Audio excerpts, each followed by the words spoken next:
Pékin, capitale de la Chine, possède des merveilles architecturales.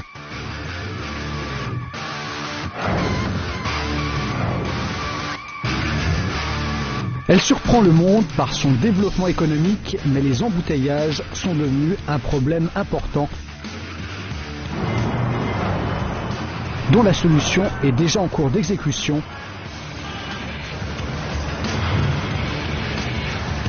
Un réseau de transport d'une longueur de 1000 km couvrira la ville avec 31 lignes et 560 stations. En tant que plus grand réseau de métro de la planète, ce méga projet attira l'attention du monde entier.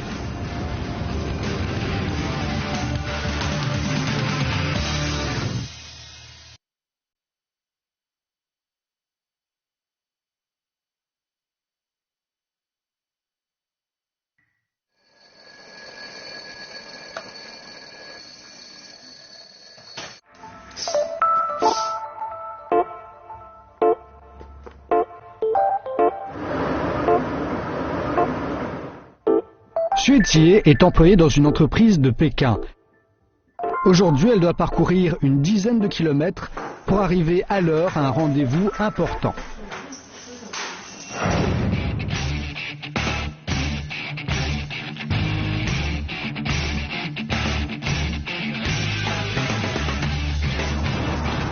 Pourtant, durant les heures de pointe, ce sont 8 millions de personnes qui voyagent avec elle au même moment.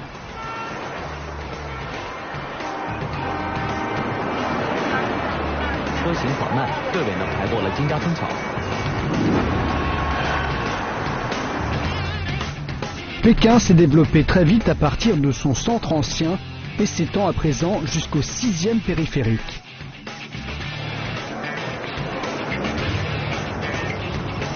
La ville compte désormais plus de 20 millions d'habitants et plus de 5 millions de voitures qui engendrent un problème de circulation.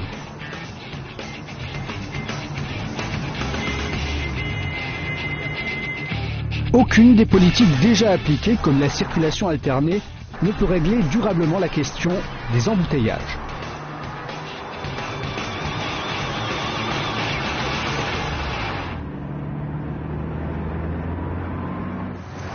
Xue Jie possède une voiture, mais elle sait qu'il vaut mieux pour elle de prendre le métro si elle veut arriver à l'heure.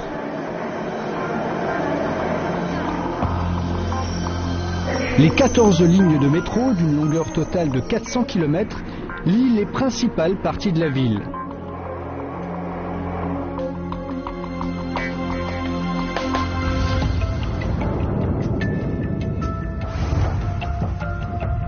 Pour faire face au flux croissant de passagers, Pékin est en train de construire un réseau qui, en 2020, couvrira l'ensemble de la ville avec 31 lignes d'une longueur totale de 1000 km. Dans beaucoup de capitales mondiales, la construction d'un réseau de métro a pris plus ou moins un siècle. Pourtant, il ne reste à Pékin que moins de 10 ans pour construire un réseau de plus de 1000 km.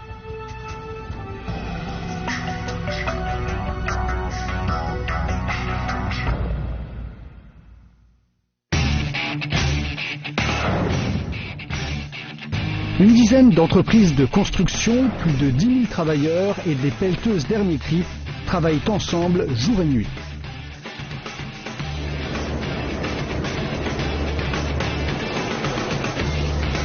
Mais creuser des centaines de kilomètres de tunnels et construire plus d'une centaine de stations n'est pas une tâche aisée.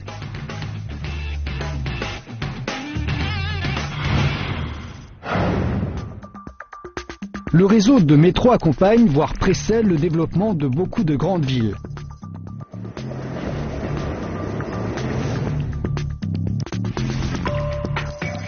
Mais Pékin, ville internationale avec une longue histoire, lutte contre de nombreuses difficultés lors de la construction de son réseau de métro. Ces réseaux de canalisation sont très compliqués par exemple, et le réseau doit composer avec les fondations d'innombrables bâtiments. Cette ligne en construction qui traverse le centre-ville d'est en ouest pose des problèmes aux concepteurs en raison de sa position particulière. 在中心城设计线路，最主要考虑的是文物保护问题。 Pour les touristes, la ville de Pékin est symbolisée par ses routons, ses vieilles ruelles.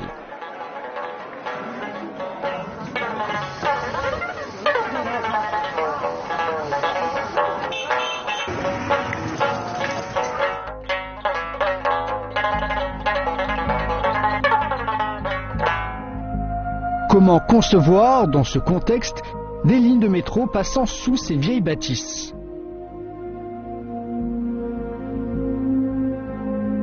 原6号线在线网中，在中心城这个地段呢，穿越了北京的这个皇城保护区。经过多轮的专家评审验证，我们最后决定把6号线的西端点向北平移1.5公里。这种线位的调整是对皇城的一个保护。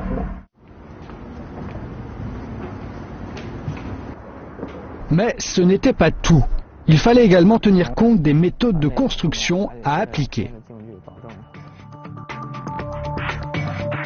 Voici le plus grand service de conception de lignes de métro à Pékin. Les concepteurs sont en train de discuter des lignes traversant la cité interdite. Après la planification, il faut au moins 3 ans pour la conception détaillée et 4 ans pour la construction.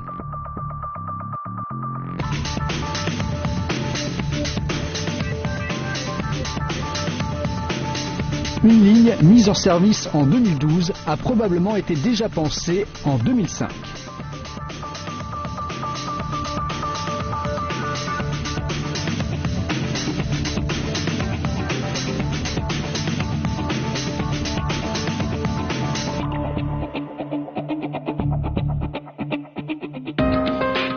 Ancienne ville impériale, Pékin a été construite en carré avec un axe central nord-sud dans une stricte symétrie architecturale.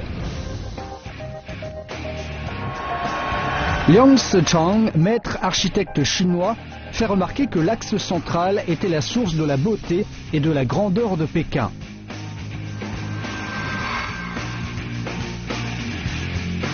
La ville a toujours conservé cette structure qui détermine la planification des lignes de métro. 北京呢，城市规模很大，整个的建设密度都很高，所以呢，就要求这个轨道交通的线网呢，要适应城市的这种发展的这种格局，就形成了这个跟城市的这个道路网的这个形态呢，就有一些吻合了，基本上形成了环加棋盘状的这么一种格局。 Afin de protéger les vieux bâtiments, une technique est utilisée. Lorsque la ligne est très proche des fondations, les tunnels se superposent au lieu d'être parallèles, ce qui permet de réduire la zone à creuser ainsi que l'impact sur les fondations.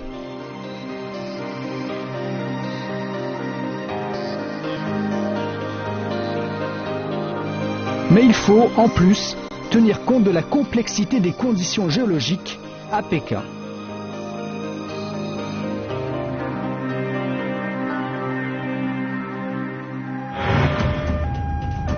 En raison de conditions géologiques mal évaluées, des tunnels de métro en construction se sont effondrés dans plusieurs villes. Il est ainsi nécessaire de bien connaître ces conditions en amont.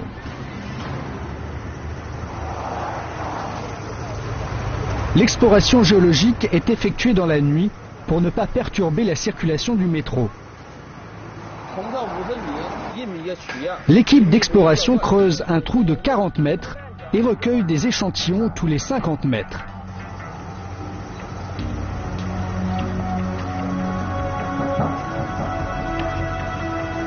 Le premier échantillon recueilli, il reste moins de la moitié de la nuit pour atteindre l'objectif de 300 trous.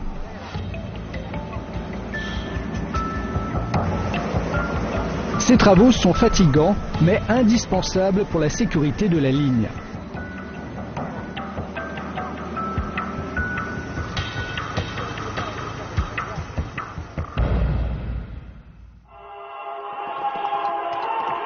Dans les années 1960, lors de la construction de la première ligne de métro, comme il n'y avait que très peu de bâtiments au-dessus du sol, la ligne a été construite à seulement 10 mètres de profondeur.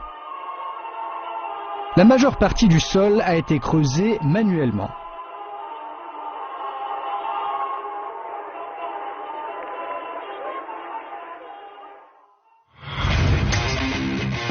Pékin a aujourd'hui beaucoup changé. La densité des bâtiments et les embouteillages nécessitent l'accélération de la construction du métro.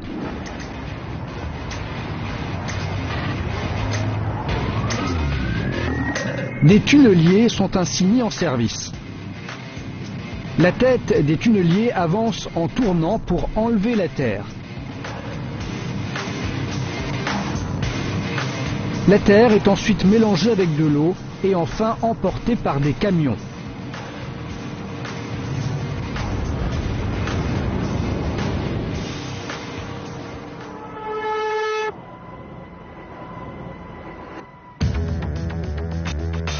Le plus grand tunnelier du monde a une tête de près de 20 mètres de diamètre.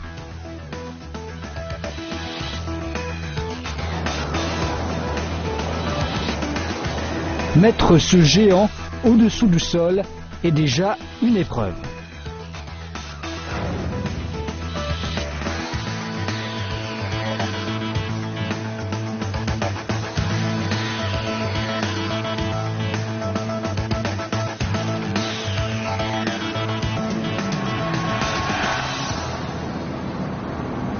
Gao Zhuaixuan, conducteur du tunnelier le plus rapide du pays, travaille 13 heures par jour pour suivre le trajet prévu. Une tâche quelque peu ennuyeuse. 我一天上班的时候，基本上都是在盾构机操作室里面待着，大概就是1.2平米，里面有的话就是轰鸣声，和这个闷热的空气。因为每天就是在地下待着12、13个小时，这1、2个月是见不到太阳的。我周边的环境永远是一成不变的，我只有通过键盘上的数字，看着数字的移动我知道我在往前移动。 Gao Zhuaixuan ne peut prendre une pause que lorsque les segments de béton sont assemblés tous les 1,20 m. En général, 6 segments sont assemblés en même temps.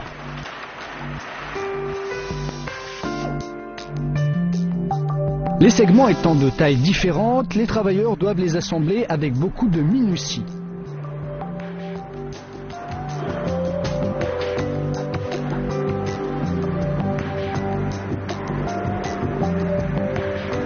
La paroi du tunnel se forme au fur et à mesure que le tunnelier avance.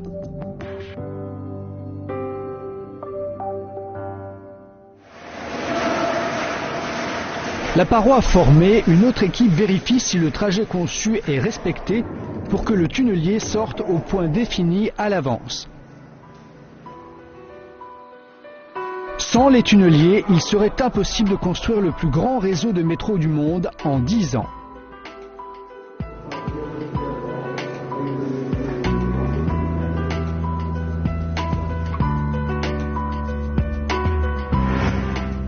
Près de 100 tunneliers, coûtant chacun 6,5 millions d'euros, travaillent en même temps aux heures de pointe. Cela entraîne des coûts astronomiques. 1 kilomètre de métro coûte ainsi environ 130 millions d'euros.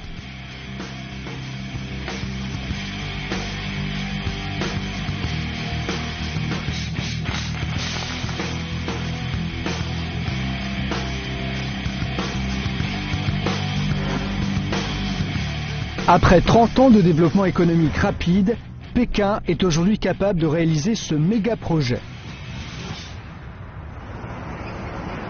Pourtant, les embouteillages restent toujours un problème à résoudre.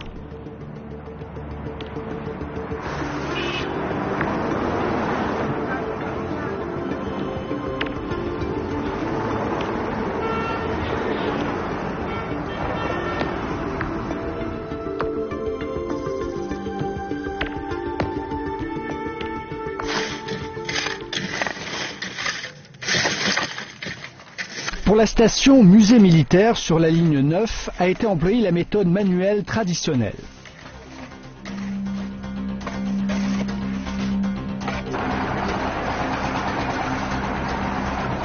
Avec celle-ci, il faut au moins 18 mois pour creuser 1 km, tandis qu'il n'en faudrait que 3 avec un tunnelier.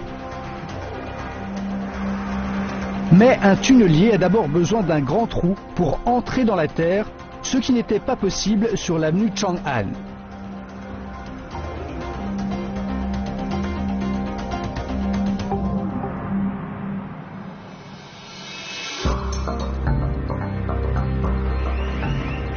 Il faut certes accélérer les travaux pour l'achèvement de la ligne fin 2012. Mais les ingénieurs font face à un autre problème.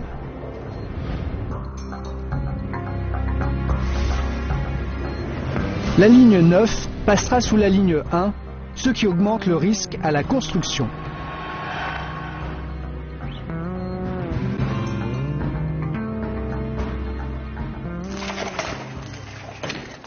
Car il y a sous la ligne 1 une énorme couche aqueuse que la ligne 9 doit traverser.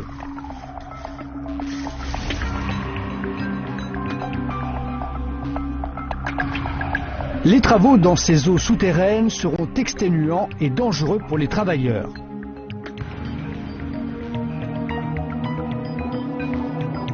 Pour éviter le risque d'effondrement du tunnel, il faut d'abord drainer cette zone.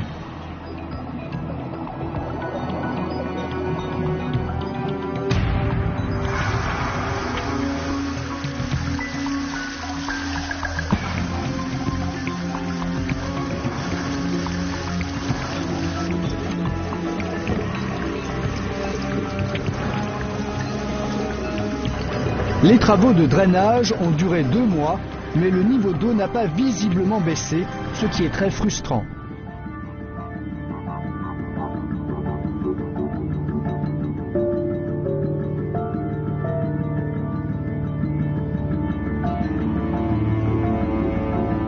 Mais cette station est essentielle pour les réseaux.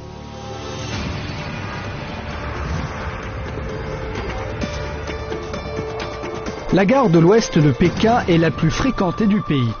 Elle se trouve à 1 km de la station musée militaire.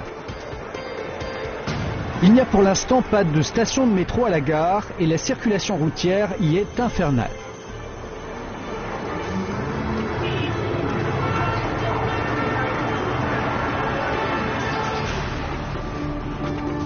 La ligne 9 va soulager cette pression sur la zone grâce à la station musée militaire.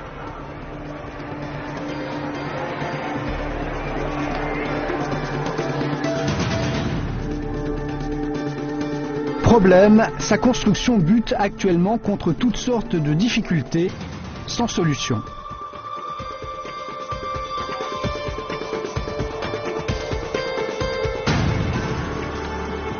Au même moment, à l'autre bout du chantier, les conditions géologiques ralentissent le tunnelier.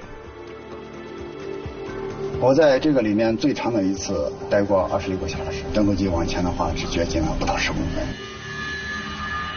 La longue rivière qui coule de l'ouest vers l'est de la ville a tendance à transporter du sable à l'est, laissant le gravier à l'ouest. Un tunnelier ordinaire a du mal à avancer à travers un sol plein de gravier. Le gravier perturbe la rotation de la tête du tunnelier. L'efficacité est donc réduite et la tête risque de subir de graves dommages. C'est un gros problème lors de la construction de lignes de métro, que ce soit en Chine ou à l'étranger.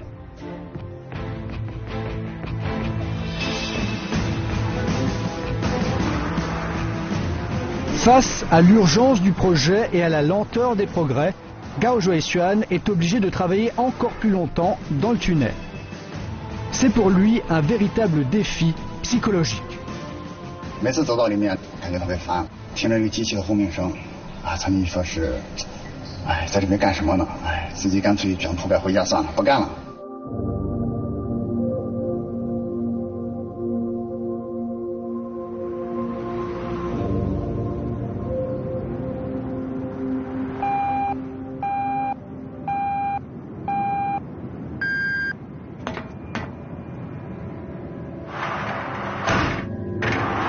5 heures du matin. Après les préparatifs, le premier métro se met en route et roulera pendant plus de 10 heures.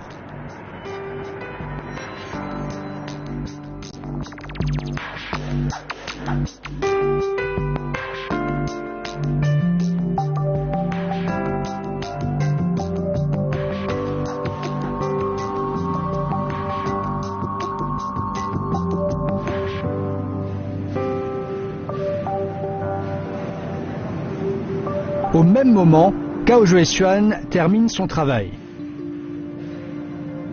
Lorsqu'il sort du tunnel, c'est pour lui le plus beau moment de la journée. Il reçoit des SMS de ses proches et profite des premiers rayons de soleil.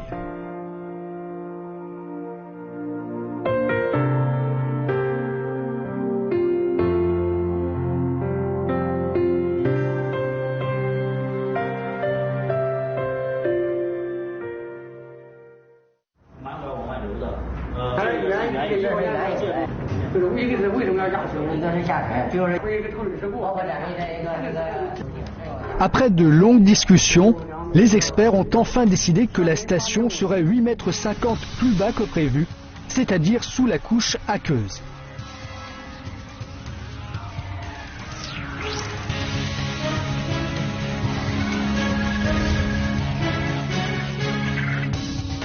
Deux méthodes avec des mesures de sécurité strictes pourront être appliquées. Soit creuser puis couvrir, soit excaver. La première méthode nécessite que le tunnel soit stabilisé avec des armatures. Ceci afin de protéger les travailleurs. Cela demande donc la démolition des bâtiments à la surface et a un impact sur la circulation. De plus, le coût de cette méthode dans cette ville internationale serait colossal.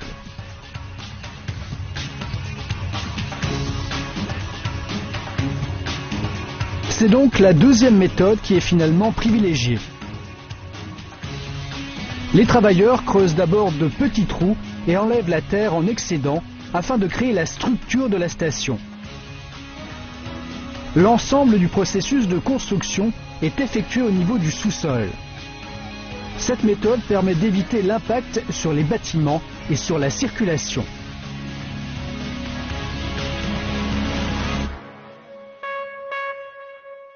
La méthode est difficile à mettre en pratique et prend plus de temps. Mais les ingénieurs n'ont plus d'autre choix. La couche aqueuse que l'équipe n'arrive pas à drainer se trouve 3 mètres au-dessus des travailleurs.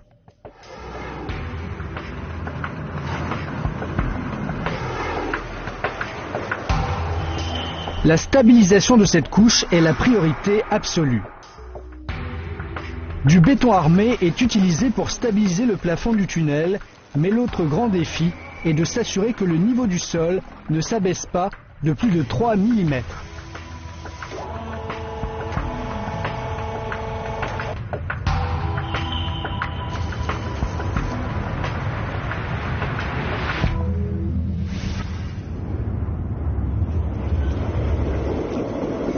Les voies ont des normes strictes en matière de compactage des sols.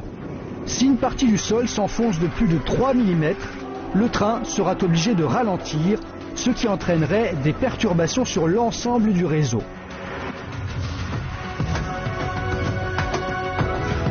3 mm, cela semble une distance négligeable pour le chantier, mais c'est en fait une donnée cruciale. Car la ligne 1, en service depuis plus de 50 ans, se situe juste au-dessus de cette nouvelle ligne en construction.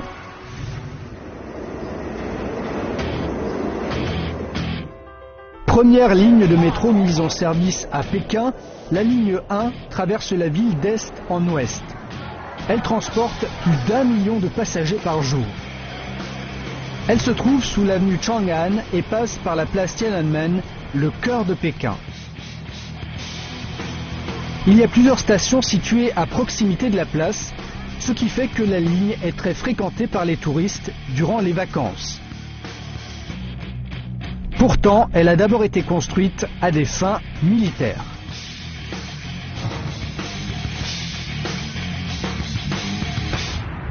Au début des années 1950, les Pékinois se déplaçaient principalement à pied ou en rickshaw. Zhou Enlai, le Premier ministre de l'époque, déclarait alors que 200 bus suffiraient à répondre aux besoins de transport de la ville. Le métro, quant à lui, servait uniquement de solution de secours en cas de guerre. Le métro de Moscou a joué un rôle important durant la Seconde Guerre mondiale. La Chine s'en est inspirée pour réaliser des travaux préparatoires pendant 10 ans. Puis a commencé la construction de sa première ligne de métro en 1965.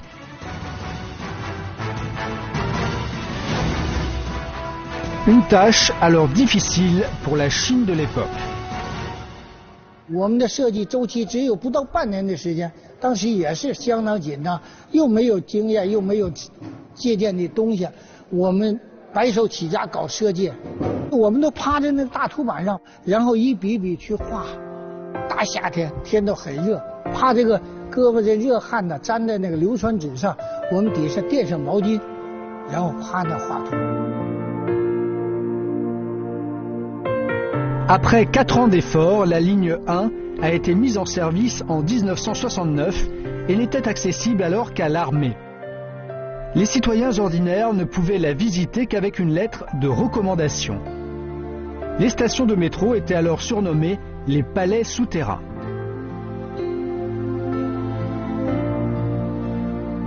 应该说，为搞地铁，搞出我们中国的地铁。 第一代地铁人是花了辛苦的，很自豪。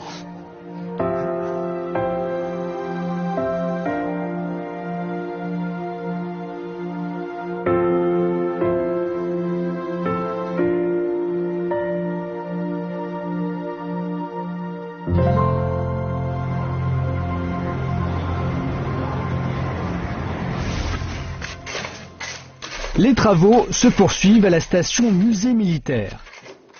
Une méthode spéciale est employée pour empêcher le tassement de la ligne 1. Cette méthode a été utilisée pour la construction du métro londonien il y a 20 ans, pour empêcher Big Ben de se pencher.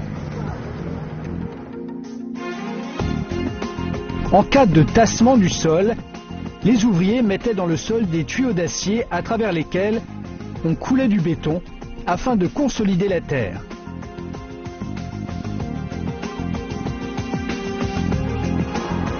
Malgré cette méthode efficace, la sécurité reste la priorité absolue sur le chantier.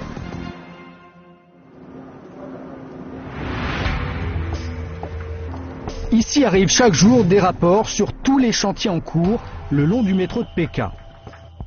Cette équipe de professionnels surveille avec attention tous les sites de construction.